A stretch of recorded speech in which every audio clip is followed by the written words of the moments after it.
Olá pessoal, eu sou Edson do canal Board Game Guará 2 e hoje no nosso quadro Que Vem na Caixa eu vou mostrar para vocês o jogo Viscondes do Reino Ocidental. Este é um jogo que foi lançado aqui no Brasil pela editora Mosaico Jogos e que tem os autores Shane Phillips e S.J. McDonald. Vale ressaltar que este é o terceiro jogo da trilogia do Reino Ocidental, que a gente teve os Arquitetos do Reino Ocidental, Paladinos do Reino Ocidental e agora a gente tem esse jogo aqui que é o Viscondes do Reino Ocidental. E uma coisa que me chamou a atenção nesse jogo é que ele é um jogo que tem uma mecânica de construção de baralho, aquele velho conhecido deck building que eu acho bastante divertido. Na parte de trás da caixa a gente tem uma descrição da história de onde se passa o jogo, a gente tem informações de componentes, imagem do jogo e aquelas informações que eu gosto sempre de passar para vocês. Esse é um jogo de 1 a 4 jogadores, idade indicativa 14 anos ou mais e tempo de jogo aproximadamente de 60 a 90 minutos. Vamos abrir aqui agora a caixa. Olha. Normalmente esses jogos a caixa tem uma qualidade muito boa, ela não tem um acabamento interno, mas é uma caixa com uma qualidade bem legal. Olha só, aqui a gente vê nas laterais os personagens com arte característica. Aqui a gente já tem o manual do jogo, olha só, o manual com várias páginas. A qualidade do papel é muito boa. Aqui a gente tem, iniciando componentes, a gente tem vários componentes no jogo, olha, cartas também, meeples. E mostra a preparação do jogo, ó, várias páginas de preparação.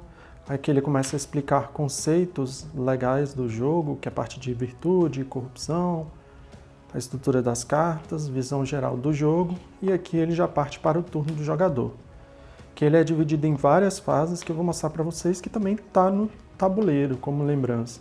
Ainda turno do jogador. Olha só, existem várias possibilidades durante o jogo. Não é um jogo de regras muito simples, como vocês podem ver aqui. Mas eu creio que ele flui bem. A gente tem as fases finais aqui. Aqui ele explica como que é o final da partida, a pontuação final. Olha que legal, ele inclusive dá um exemplo aqui de como fazer a pontuação final do jogo. E aqui ele começa as regras solo. Então, é um manual de tamanho relativamente pequeno, mas como vocês podem ver, são 25 páginas de explicação. Aqui a gente tem regras para jogo solo, várias regras para o jogo solo. Aqui a última página, eu acho muito legal quando os manuais fazem isso, que é o guia de consulta rápida de efeitos. Aqui ele mostra a iconografia do jogo e com uma explicação rápida do que representa de cada coisa. Então, olha, aqui a gente já tem uma das novidades do jogo, eu achei bastante diferente. Opa, com jeito aqui o ziplock, que é o castelo, é uma peça em plástico. Aqui a gente vai colocar tiles aqui dentro, vão estar nos paintboard. Parte de trás e essa lateralzinha dele vai servir também para segurar o tabuleiro modular. Bem legal. Esta peça em plástico que é o castelo. Prosseguindo, nós temos as cartas menores. Vamos ver aqui como abre. A gente tem estas, iniciando com essa carta aqui, que é a líder do castelo. A gente tem também estas outras cartas aqui, que são as cartas de bônus do clero. Quem conseguir primeiro a quantidade de fichas com estes símbolos dessas cores vai pegar essa carta. Além disso, vai ter os pontos no final do jogo e uma vantagem. Aqui a gente tem as cartinhas de multiplicadores, que os recursos não são finitos, então se acabar no jogo, você pode pegar um recurso, colocar aqui em cima e vai representar 5 deles. Aqui a gente tem as cartas de débito. Olha só a parte da frente. A parte de trás, que quando você completa ela, você ganha recursos, senão ela te valem pontos negativos no final do jogo. A gente tem várias delas. E aqui essa carta que é um pouco diferente, creio que seja as cartas de propriedade. Talvez o nome não seja esse, mas enfim. Vai te dar pontos de vitória e se você virar, ela vai te dar mais pontos ainda. E o interessante é que a iconografia dos jogos da trilogia, ela se mantém. Então, toda vez que você tem essa bandeirinha, ela é ponto de vitória, e quando você tem essa bandeirinha cortada, ela acaba sendo pontos que você irá perder. Então aqui a gente tem várias delas. Prosseguindo, nós temos aqui as cartas maiores. E para mostrar melhor para vocês, eu vou dividir aqui. Fica mais tranquilo. Aqui a gente tem essa carta que é de pobreza e essa carta que é de prosperidade, que são cartas que vão indicar o final do jogo. Aqui nós temos as cartas de jogadores, que elas vão mostrar valores iniciais de recursos que você vai ter e uma ajuda para cada um dos jogadores. Nós temos essa outra carta aqui, creio que sejam cartas do modo solo. A gente tem várias delas, olha só. E vou mostrar a qualidade da carta com essa carta de aldeão aqui para vocês. É uma carta que é um tanto quanto... não é, vamos dizer assim, não é tão rígida, mas também não é molenga, ela tem um acabamento razoável.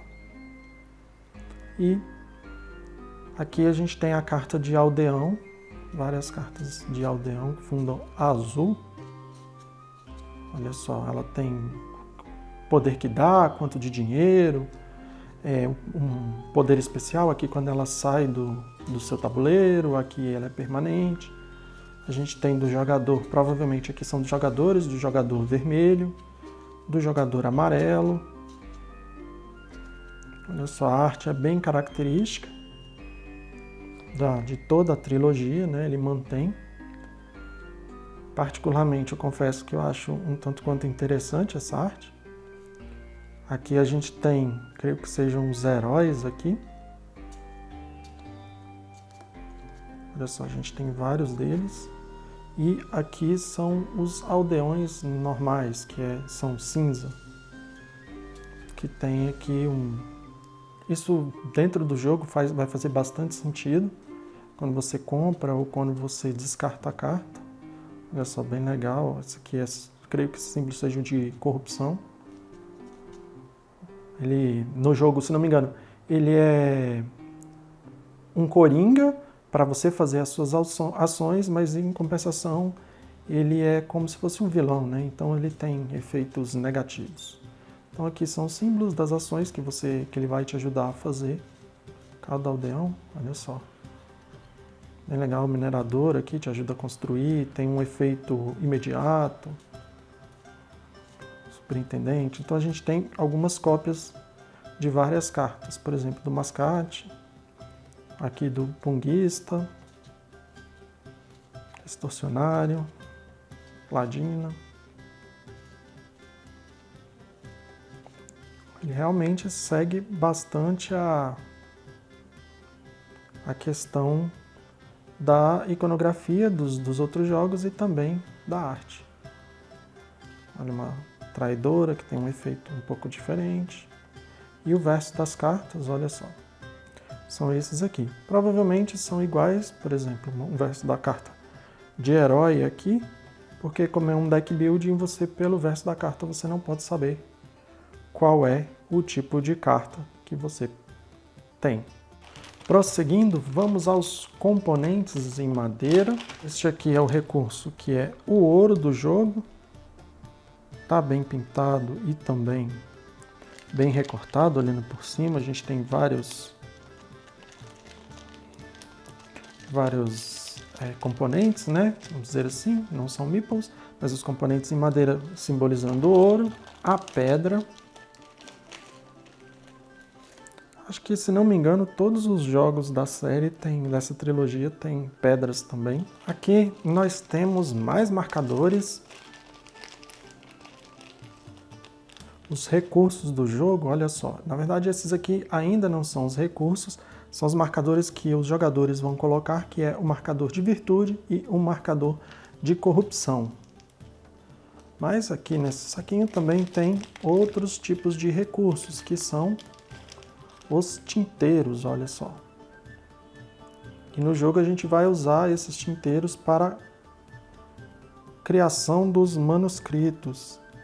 E olha só, ele tem simbolizando o mesmo tinteiro. Ele não é tão grande, ele é tamanho pequeno, mas ele está bem recortado e também bem prosseguindo. A gente tem a sílica para evitar o mofo e a gente tem um ziplock desses, vou até tirar aqui do lado, um ziplock desses para cada cor de jogador. A gente tem o azul, olha só, vão ter componentes idênticos, aqui a gente já vê um Visconde. A gente tem o verde, aqui são as construções, os meeples e o Visconde de cada um. E a gente tem aqui do vermelho. Vou mostrar com mais detalhes, abrir aqui o do amarelo e vou mostrar para vocês com mais detalhes. Em primeiro lugar, olha só, a gente já tem o Visconde da cor amarela, desculpa, é um meeple grande, bem recortado, olha só, como se fosse uma pessoa em cima de um cavalo portando uma bandeira. Estão muito bem pintadas e recortadas também. Aqui a gente tem uma que creio que seja uma guilda, aqui uma feitoria e aqui uma oficina. Além disso, a gente tem também os meeples. Os meeples são pequenos porque eles vão entrar naquele castelo que eu mostrei para vocês, que ele é em plástico. Temos aqui também os ziplocs. Gosto muito de jogos que vêm os ziplocs para você colocar os componentes. E aqueles também, eles são, vamos dizer assim, eles são vazados, olha só, para poder circular melhor o ar dentro da caixa e dos componentes. E aqui a gente já começa, a gente já começa aqui com os paintboards, olha só. E esse aqui já parece que está bem fácil de sair. Vou mostrar aqui para vocês. A gente tem uma peça, essa peça aqui vai formar o tabuleiro central ao redor do castelo. Ele é bem iconográfico o jogo, tem os caminhos também, que seu Visconde pode percorrer, lugar para as cartas, aqui lugar para os manuscritos. E ele tem a quantidade de jogadores aqui embaixo, olha só. Para 1 a 2 jogadores os desse lado e para 3 ou mais os desse lado. A gente tem essa peça que ela vai encaixar lá no castelo, que vai te dar benefícios quando seus meeples chegarem lá. A gente tem também aqui a moeda do jogo, que é a prata. E temos aqui também um manuscrito, que tem o símbolo dele de manuscrito, quantidade de... Na verdade, assim, esse aqui é, se não me engano, é o preço, quantos ícones você precisa, e aqui o efeito que ele dá e as cores. O objetivo não é destacar, né, como vocês podem ver. O primeiro saiu bastante fácil, então se eu tiver algum problema depois eu falo para vocês, mas eu creio que eu não vou ter nenhum. Então a gente tem as partes do tabuleiro, a gente tem aqui a parte que a gente vai colocar na parte central do nosso castelo, ou seja, os meeples que chegarem lá vão ganhar 1 ponto. A gente tem aqui também o marcador de primeiro jogador, frente e verso. A qualidade dos tokens achei bem boas. É uma constante dessa trilogia, né? Na verdade, desses jogos dessa editora. Olha só, a gente tem mais aqui, tabuleiro, para a gente colocar. O tabuleiro, como vocês podem ver, o tabuleiro ele vai ser construído, ele é modular no início da partida, né? Aqui a gente tem vários manuscritos. Alguns manuscritos têm o verso preto e outros têm o verso cinza, para indicar que são os iniciais, os cinzas. Aqui mais um pouco dos componentes a última parte do tabuleiro, para 4 ou mais, e esse lado aqui para 1 a 3 jogadores.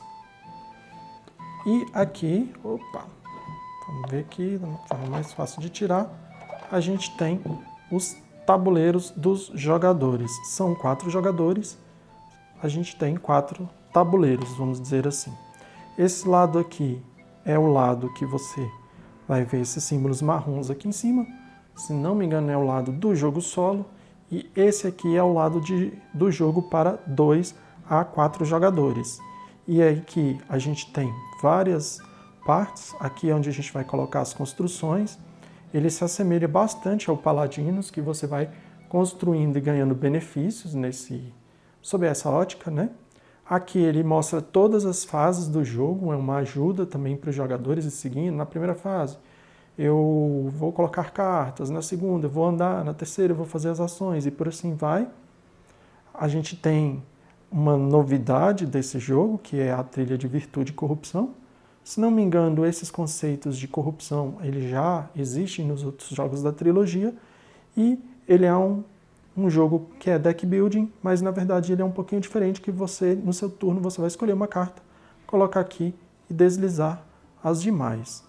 Então, como vocês podem ver, olha só, ele é um cartonado, ele tem uma qualidade boa, ele não é um tabuleiro, olha só a gramatura dele, mas ele tem uma qualidade boa e uma textura muito boa também. Então, pessoal, esse foi o nosso quadro que vem na caixa do jogo Viscondes do Reino Ocidental. Se vocês gostaram, deixem o joinha, se inscrevam no canal caso queiram acompanhar o nosso conteúdo e qualquer crítica ou sugestão é só postar embaixo que a gente responde para vocês, beleza? Falou, galera! Fui!